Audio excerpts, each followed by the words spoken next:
Dieu mon Père, je suis reconnaissant qu'on puisse ouvrir ta parole, la Bible, pouvoir la lire librement dans notre pays. Seigneur, aide-nous ce matin à en tirer les vérités que tu nous as laissées. Seigneur, aide-nous à les appliquer à nos vies. Viens à mon secours, mon Dieu, pour parler fidèlement à ce que tu nous as laissé, s'il te plaît. Je te demande cela au nom de Jésus. Amen. Le monde musulman est en pleine effervescence avec le jeûne du Ramadan. La pratique du jeûne pendant le mois de Ramadan est l'un des 5 piliers de l'islam au moyen desquels les musulmans croient qu'ils trouveront ou espèrent qu'ils trouveront le salut. Les catholiques ont commencé le carême. Carême, c'est 40 jours avant la Pâque.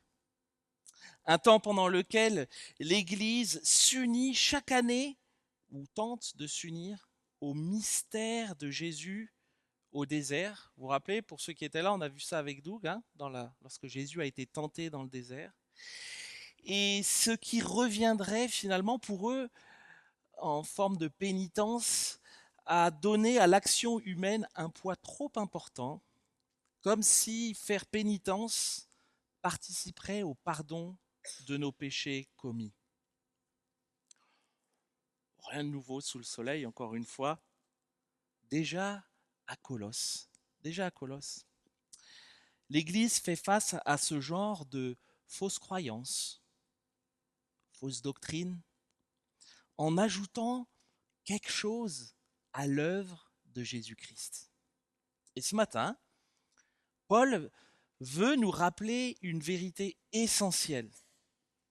Il veut nous rappeler que notre protection, notre salut, ne se trouve pas dans ce que nous mangeons, ne se trouve pas dans ce que nous buvons, ne se trouve pas dans ce que nous faisons, ne se trouve pas dans ce que nous expérimentons.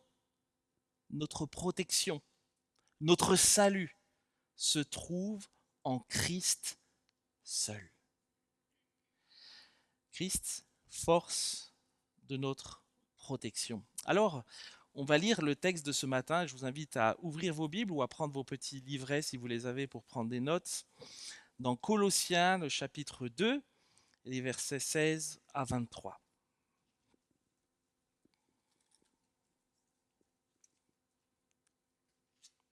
Ainsi donc, que personne ne vous juge à propos de ce que vous mangez et buvez, ou pour une question de fête, de nouvelle lune ou de sabbat. Tout cela n'est que l'ombre des choses à venir, mais la réalité est celle du Christ. Que personne, sous prétexte d'humilité et d'un culte des anges, ne vous conteste à son gré le prix de la course. Un tel homme s'abandonne à des visions. Il est enflé d'un vain orgueil par ses pensées charnelles, au lieu de s'attacher au chef par qui tout le corps soutenu est rendu cohérent par les jointures et les articulations, grandit d'une croissance qui vient de Dieu. Si vous êtes mort avec Christ aux principes élémentaires du monde, pourquoi, comme si vous viviez dans le monde, vous laissez-vous imposer ces règlements? Ne prends pas, ne goûte pas, ne touche pas, toute chose vouée à la corruption par l'usage qu'on en fait?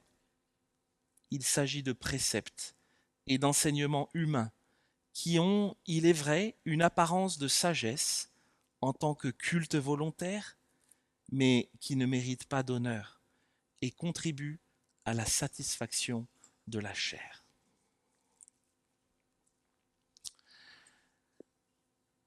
Ainsi, ce texte qui commence par « Ainsi donc, que personne ne vous juge à propos de ». En fait, il faut revenir un peu en arrière pour comprendre ce « ainsi donc », parce que ce « ainsi donc » fait référence directement à ce que vous avez vu avec Alain juste avant, vous qui étiez morts par vos offenses. Et par l'incirconcision de votre chair, il vous a rendus à la vie, nous dit Paul, avec lui. En nous faisant grâce pour toutes nos offenses, il s'est Jésus, Christ, a effacé l'acte rédigé contre nous et dont les dispositions nous étaient contraires. Il l'a supprimé en le clouant à la croix. Il a dépouillé les principautés et les pouvoirs et les a publiquement livrés en spectacle, en triomphant d'eux par la croix. Ainsi donc, que personne ne vous juge à propos de ce que vous mangez et buvez, ou pour une question de fête, de nouvelle lune ou de sabbat. Tout cela n'est que l'ombre des choses à venir, mais la réalité est celle du Christ. Vous savez, les faux enseignants qui agissent au sein de l'église de Colosse veulent faire croire aux Colossiens que oui, notre force est en Christ. Ça, ils ne le renient pas, ils ne le contestent pas. Mais ils disent, notre force est en Christ, mais pas que.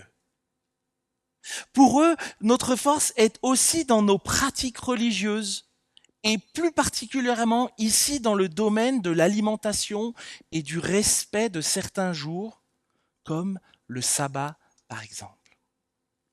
Que personne ne vous juge à propos de ce que vous mangez et buvez. Il semblerait que plusieurs personnes dans cette église tentent de convaincre les frères et sœurs de Colosse de revenir à des lois, à des pratiques de l'Ancien Testament concernant ce que nous pouvons manger ou boire ou ne pas manger, ne pas boire, ce qui est pur, ce qui ne l'est pas. Et pourtant, on a quand même le Nouveau Testament maintenant. Et dans le Nouveau Testament, il y a des choses qui sont assez claires à ce sujet. Concernant les aliments que l'Ancien Testament considère comme impurs ou purs, Jésus lui-même dira aux pharisiens, vous aussi, êtes-vous donc sans intelligence? Ne saisissez-vous pas que rien de ce qui, du dehors, entre dans l'homme ne peut le rendre impur? Car cela n'entre pas dans son cœur, mais dans son ventre, puis est évacué à l'écart. Il déclarait pur tous les aliments.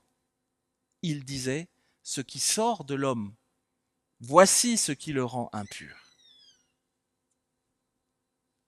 L'expérience de l'apôtre Pierre qui a eu une vision et qui a une voix qui lui dit « Lève-toi Pierre, tue et mange ». Mais Pierre dit « Non, car je n'ai rien mangé de souillé ni d'impur ».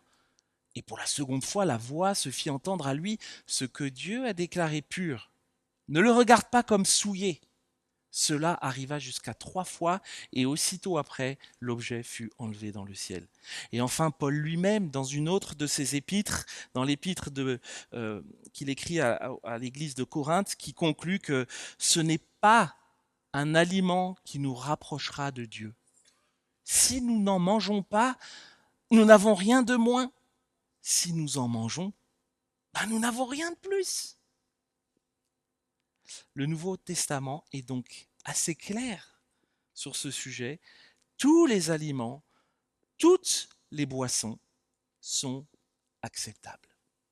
Nous pouvons savourer un bon verre de vin et une bonne bière, mais la Bible nous donne un cadre, pas d'ivresse ou de débandance. De la sagesse aussi pour ne pas être une occasion de chute, peut-être pour ceux avec qui cela est plus compliqué. Nos enfants peuvent manger des bonbons, des chips et boire des sodas. Mais si cela constitue leur nourriture quotidienne, alors c'est prendre soin d'eux que de leur donner autre chose à manger peut-être.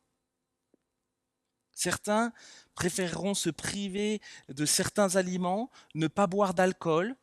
D'autres décideront de boire ou de manger un peu de tout. Dans tous les cas, aucune privation alimentaire ne peut être érigée en trophée d'une spiritualité exemplaire ou supérieure devant Dieu. Vous comprenez le sens de ce que Paul veut dire ici? Et c'est la même chose pour la question des jours finalement, dont Paul fait référence à la suite du verset. Ainsi donc, que personne ne vous juge à propos de ce que vous mangez et buvez. Et puis il va dire, ou pour une question de fête, de nouvelle lune ou de sabbat. La question que l'on pourrait se poser serait de savoir si le sabbat, vous avez déjà entendu ce terme-là? Le sabbat, si le sabbat, le samedi chez les Juifs, est-ce que c'est quelque chose que nous, encore aujourd'hui, nous devons respecter? Les adventistes affirment que oui. Mais finalement, que dit la Bible? Parce que c'est finalement la seule et unique autorité dans nos vies, ça devrait être la Bible et ce qu'elle nous dit. Mais qu'est-ce qu'elle nous dit à ce sujet? Les épîtres évoquent le principe d'une rencontre fréquente et rejettent assez clairement l'idée d'un jour spécifique, obligatoire pour la célébration du culte. Tel juge un jour supérieur à un autre, tel autre les juge tous égaux, que chacun soit pleinement convaincu dans sa propre pensée. D'ailleurs, certains appellent, je ne sais pas si vous avez déjà entendu cette expression-là, certains appellent le dimanche le sabbat chrétien. Vous avez déjà entendu ça? Non? Mais en fait, c'est bien que vous ne l'ayez jamais entendu parce qu'en fait, on ne le retrouve nulle part dans la Bible, cette expression-là. On ne le retrouve nulle part dans le Nouveau Testament, cette expression, parce que la Bible parle plutôt du jour du Seigneur, du premier jour de la semaine, du jour qui commémore la résurrection de Christ. Dimanche est le premier jour de la semaine. Et dans tout le Nouveau Testament, on ne retrouve aucune règle spécifique concernant le jour. Mais le Nouveau Testament souligne quand même quelque chose de très important. L'importance de se rassembler en tant que peuple de Dieu en église locale pour ensemble adorer notre Dieu. D'ailleurs, l'auteur de l'Épître aux Hébreux est assez clair. N'abandonnons pas notre assemblée, comme c'est la coutume de quelques-uns, mais exhortons-nous mutuellement, et cela d'autant plus que vous voyez le jour s'approcher. Alors, notre église locale ici au Mai, comme la plupart des églises occidentales finalement, se réjouit de se réunir le dimanche. Mais sans en faire une exigence ou une loi morale, comme si notre salut finalement en dépendait. Il y a certaines églises, en Israël par exemple, les chrétiens se réunissent le samedi. Dans certains pays musulmans, où le jour chômé est le vendredi, les chrétiens se réunissent le vendredi. En France, comme dans beaucoup de pays occidentaux, comme je l'ai dit, on se réunit le dimanche. Les règles alimentaires ont sensibilisé le peuple de Dieu à la pureté dans l'Ancien Testament. Les grandes fêtes ont enseigné et rappelé au peuple de Dieu différents aspects de l'œuvre de Dieu dans leur histoire. La célébration de la Pâque. Vous vous rappelez ce à quoi ça fait référence? Pourquoi est-ce que Dieu a demandé au peuple, mais vous célébrerez la Pâque, vous tuerez un agneau? Pourquoi il a raconté ça? Pourquoi il a demandé au peuple de perpétuer ça? Pour rappeler, comme Thierry nous l'a dit la semaine dernière dans la Sainte Seine, se rappeler de la libération extraordinaire de l'esclavage de l'Égypte. Le sabbat, lui, pointe vers le repos dans lequel Dieu veut conduire son peuple. Et toutes ces choses-là ont été données dans l'Ancien Testament, on les retrouve, avec des buts bien précis. Mais Paul nous rappelle quelque chose de très important dans ce texte. Il nous dit que tout cela n'est que l'ombre des choses à venir, parce que la réalité est celle du Christ. Paul nous rappelle que tout cela n'était qu'une ombre qui préfigurait quelque chose de beaucoup plus grand, de beaucoup plus complet, la venue de Christ, qui est venu accomplir la loi. Jésus est celui qui nous permet d'être déclarés justes, d'être déclarés purs devant Dieu. Plus besoin de tous les sacrifices que le peuple faisait. Jésus est celui qui nous unit en tant que peuple pour célébrer ensemble les œuvres et la fidélité de notre Dieu. Jésus est celui qui nous permet d'accéder au repos qui nous est réservé par Dieu lui-même dans les cieux. Jésus est pleinement suffisant. Mes bien-aimés, nous n'avons plus à observer des règles que Jésus lui-même et tout le Nouveau Testament ne nous demandent absolument pas d'observer. Paul dit qu'essayer de garder ses lois pour grandir en Christ, c'est presque comme avoir une relation avec l'ombre de Jésus. On n'a pas besoin d'avoir une relation avec l'ombre de Jésus, on a Jésus lui-même qui est là et avec lequel nous pouvons avoir une relation. Si on continue dans cette voie-là de cultiver une relation avec l'ombre de Jésus, ben ça ne mène nulle part. Enfin si, ça mène droit au mur. Je pense que l'idée que notre spiritualité peut être évaluée ou quantifiée avec des règles, des lois ou des principes, en fait, je pense que on aime bien faire ça parce qu'en fait, ça nous rassure un peu. Ah, ça nous donne une certaine sécurité sur ce que l'on voit, ce que l'on peut évaluer. Mais la réalité, mes bien-aimés, c'est que ça ouvre la porte à un danger pour nous, un danger pour nos églises. Ce danger, c'est celui qu'on appelle le légalisme. Le légalisme, c'est un mensonge qui veut me faire croire que mon identité, ma joie en Dieu, la légitimité que j'ai de lui appartenir, dépendent de ce que je fais, dépendent de ce que je vis, dépendent de mon histoire, de mes circonstances, plutôt que de l'œuvre toute suffisante de la croix de Christ.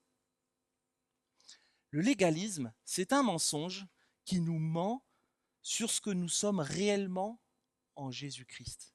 Et ça peut toucher tout le monde, hein? Tout le monde. C'est le légalisme qui fait croire à un pauvre missionnaire en Afrique que Dieu est plus satisfait de lui qu'un homme d'affaires chrétien qui roule en BMW. C'est le légalisme qui fait croire aux prédicateurs que Dieu est plus satisfait de lui que le jeune ado qui est peut-être au fond de la salle, qui est sur son smartphone et qui m'écoute peut-être pas. C'est le légalisme qui fait croire à une personne qui vient de passer 1 heure dans la prière que Dieu est plus satisfait d'elle que de la personne qui passe par une étape difficile dans sa vie et qui n'arrive plus à prier. C'est le légalisme qui fait croire à la personne qui vient au culte habillée sur son 31 que Dieu est plus satisfait d'elle que la personne qui est habillée en jean à côté d'elle. C'est le légalisme qui fait croire à la personne sans trop de problèmes dans sa vie que Dieu est plus satisfait d'elle que de la personne à côté d'elle, divorcée, dont les enfants partent en sucette et qui a des ennuis au travail. Vous voyez comment le légalisme nous ment? Mais bien aimé, c'est pas parce qu'on respecte tout un tas de règles, c'est pas parce que je m'impose tout un tas de contraintes, de principes, que Dieu est plus satisfait de moi. Les règles ne sont pas le problème. Nos convictions, qu'elles soient bibliques ou non, ne sont pas le problème. Le problème, c'est de trouver davantage son plaisir, sa sécurité et son identité dans ces choses-là plutôt qu'en Christ. Et c'est ça qui est dangereux pour nous et pour l'Église, que nos convictions soient bibliques ou non.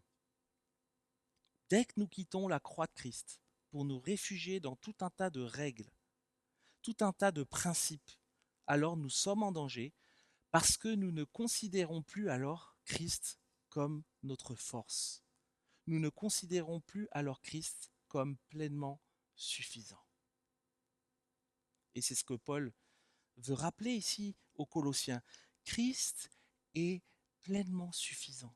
N'écoutez pas toutes ces personnes qui veulent vous faire croire que pour être un bon disciple de Christ, il faut Christ plus tout un tas de règles et de principes que Dieu et ses paroles n'ont absolument pas établis. Les Colossiens avaient besoin de Jésus-Christ. Vous avez besoin de Jésus-Christ. J'ai besoin de Jésus-Christ. Nos enfants ont besoin de Jésus-Christ. Ils n'ont pas besoin que nous exigions d'eux des choses que Dieu n'exige pas de nous-mêmes. attachons-nous plutôt à vivre, avec l'aide du Saint-Esprit, les implications de notre nouvelle identité en Jésus. Et ces implications, elles sont simples. Aimer Dieu, toute sa force, toute sa pensée, toute son âme. Aimer notre prochain, pas que celui qui est aimable, celui aussi qui n'est pas forcément aimable. Et nous le verrons par la suite dans Colossiens 3, mettre notre moi, notre chair en sourdine et, comme Paul le dira, faire mourir l'inconduite, l'impureté, les passions, les mauvais désirs, la colère, l'animosité, la méchanceté, la calomnie, le mensonge.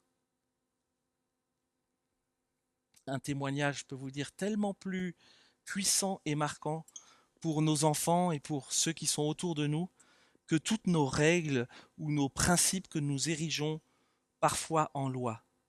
Un témoignage d'une vie où nos enfants, nos prochains peuvent voir de plus en plus en nous le cœur de Christ. Et Dieu sait que j'ai encore beaucoup de progrès à faire dans ce domaine-là. Christ seul. Que personne, sous prétexte d'humilité et d'un culte des anges, ne vous conteste à son gré, le prix de la course.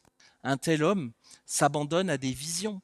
Il est enflé d'un vain orgueil par ses pensées charnelles, au lieu de s'attacher au chef par qui tout le corps soutenu est rendu cohérent par les jointures et les articulations, grandit d'une croissance qui vient de Dieu. À Colosse, il y a une pratique qui est assez surprenante, elle s'appelle le culte des anges. Et ces personnes qui imposent cette pratique-là prétendent que, par humilité bien sûr, il y a toujours la belle façade de l'humilité, ils ne voulaient pas s'approcher directement de Dieu. Il fallait pour ça qu'ils passent par des anges. Il fallait qu'il y ait un intermédiaire entre eux et Dieu. Et sans avoir de détails précis sur cette pratique, on peut dire que, comme le légalisme, elle empêche une nouvelle fois de porter les regards sur Christ seul. Bah oui, parce qu'on est obligé de passer par encore autre chose. Elle nous fait penser une nouvelle fois que Christ n'est pas suffisant pour s'approcher de Dieu, pour le prier. Pire, ceux qui n'avaient pas accès à ces expériences plutôt mystiques sont considérés comme des chrétiens bas de gamme. Ouais, moi, j'ai fait cette expérience-là, tu sais, j'ai compris un truc que eux, ils n'ont pas encore compris. Peut-être qu'un jour, ils le comprendront.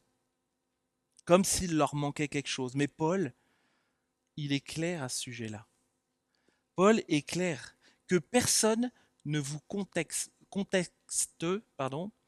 à son gré.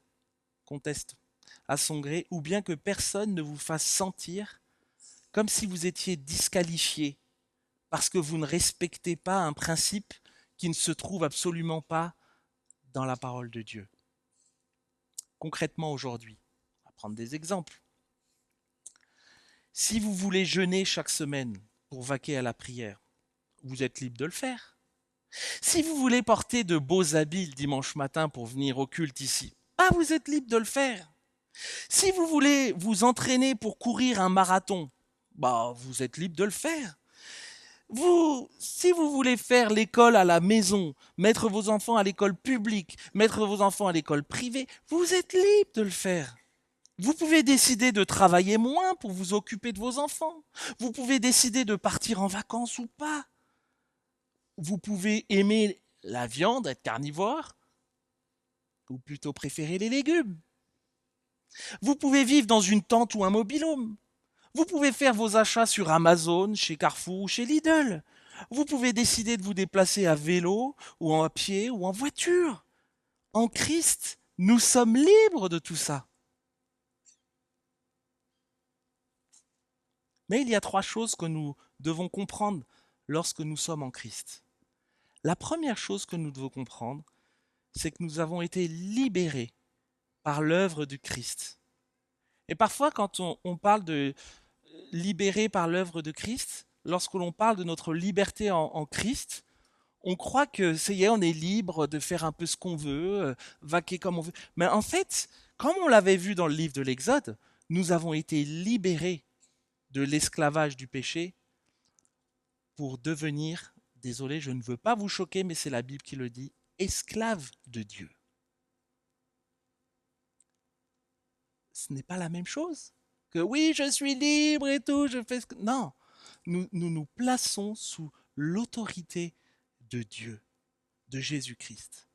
Tout ce que nous imaginons, et ça c'est les conséquences, tout ce que nous imaginons dans nos vies, dans nos choix, dans nos décisions, doivent donc se placer sous l'autorité de Christ.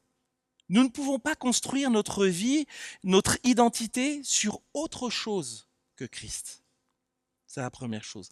La deuxième chose qu'il faut se rappeler, c'est que dans tous les choix que nous faisons en Christ, nous devons veiller à ne pas devenir orgueilleux d'avoir fait ceci plutôt que cela. Et c'est ce que Paul y reproche ici à ces faux enseignants qui justifient leur choix par humilité, mais qui en réalité reflètent l'orgueil de leur cœur. Rien dans nos choix, rien dans nos décisions ou dans nos règles de vie ne devrait nous faire croire que nous sommes au-dessus du lot. Troisième chose, c'est que dans un cadre qui est conforme à ce que dit la Bible, et ça, on est les spécialistes pour ça, dans un cadre qui est fidèle à ce que nous dit la Bible, nous n'avons pas à juger les autres parce qu'ils font les choses différemment de nous. Parce qu'ils n'adoptent pas les mêmes principes ou les mêmes modes de vie. Mais si c'est dans un cadre biblique, on n'a pas à juger ça. On n'a pas à critiquer ça. Qui on est pour faire ça?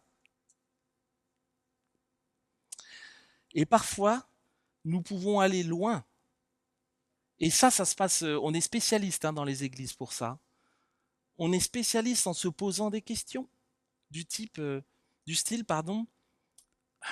franchement, s'il est vraiment chrétien, je serais surpris qu'il puisse faire ça quand même. Est-ce qu'il est vraiment disciple de Jésus, lui, avec ce qu'il vit là, ce qu'il fait, ses choix, sa décision d'eux? On est spécialiste pour ça. Oh là là, t'as vu comment il est habillé? Ouh, oh là là, t'as vu, il y a un peu trop de maquillage, un peu trop de... Le décolleté est un peu bas, la jupe un peu courte.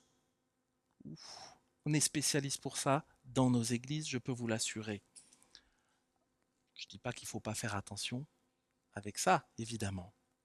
Mais vous comprenez ce que je veux dire? Trois choses. Avoir une discipline spirituelle pour sa vie est plutôt une bonne chose. Mais Paul met en garde maintenant contre certains extrêmes. Si vous êtes mort avec Christ, dit-il, aux principes élémentaires du monde, pourquoi, comme si vous viviez dans le monde, vous laissez-vous imposer ces règlements? Ne prends pas, ne goûte pas, ne touche pas. Toutes ces choses vouées à la corruption par l'usage qu'on en fait. Il s'agit de préceptes et d'enseignements humains qui ont, il est vrai, une apparence de sagesse en tant que culte volontaire, humilité et rigueur pour le corps, mais qui ne méritent pas d'honneur et contribuent à la satisfaction de la chair. Une troisième erreur que véhiculent ces personnes à Colosse, c'est que de se priver de certaines choses nous permet de faire grandir notre spiritualité. Mener une sorte de vie d'ascétisme, je me prive de privation, en pensant que cela nous rendra plus saints devant Dieu. Alors que la réalité, c'est que cela nourrit principalement notre orgueil et notre autosatisfaction. La réponse à cela reste toujours la même, une nouvelle fois, de réaliser la toute suffisance de l'œuvre de la croix, de réaliser qu'en Christ, nous sommes morts et que nous avons été enterrés et que nous sommes maintenant spirituellement ressuscités avec le Christ. Notre force est en Christ, pas dans en quoi nous nous privons. Mes bien-aimés, je constate que dans ma propre vie et dans la vie de ceux que je peux côtoyer, que nous avons beaucoup trop de facilité à nous éloigner du point de départ, de ce qui doit rester le socle, le fondement de notre nouvelle identité, Christ.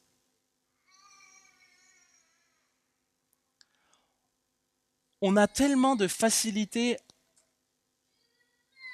Ah bah alors là, s'il veut pas, je peux rien faire. Hein. On a tellement de facilité à s'éloigner de ce socle-là. Vous savez, ce premier amour quand on a été interpellé par Jésus-Christ, qui est devenu ce premier amour qui, avec le temps, on vient y ajouter tout un tas de trucs. Alors, ça peut être des expériences vécues, ça peut être des traditions, ça peut être des principes. J'ai eu tellement parfois de traditions que j'ai voulu ajouter à mon identité en Christ, mais non. Christ seul, comme socle de notre foi, comme socle de notre protection. Christ pleinement suffisant.